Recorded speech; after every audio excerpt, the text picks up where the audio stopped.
Nhớ không? Hi. So we're going to read the lyrics for our song number 6. Nyob Tsis Muaj Koj. Ready?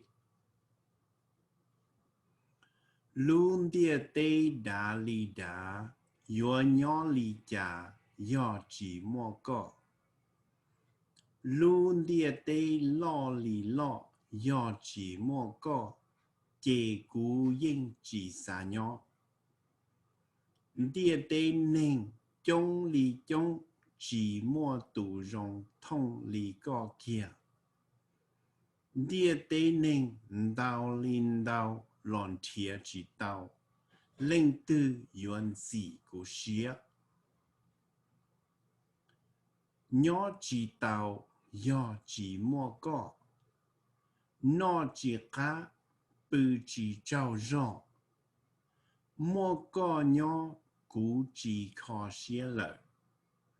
Mua có nhỏ sọ cú lúc lợi.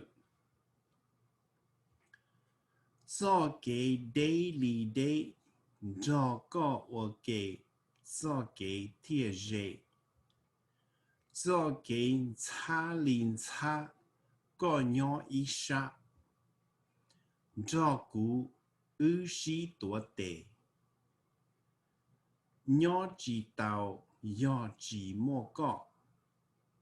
Nó chỉ cá bự chỉ trao rong.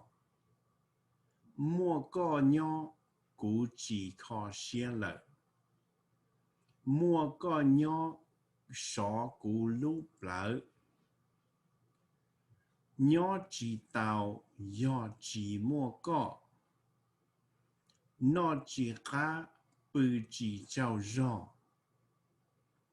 Và chữ bao cú nhỏ chỉ tàu y linh. Nữ bú có trao cú chữ sinh.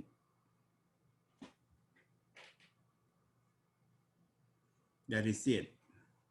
The final stanza is only a repeat. If you need more practice, watch it again and practice learning to read the lyrics one more time. Or read as many times as you need so that you can read the lyrics perfectly, so that you can sing. Watch out. Thank you.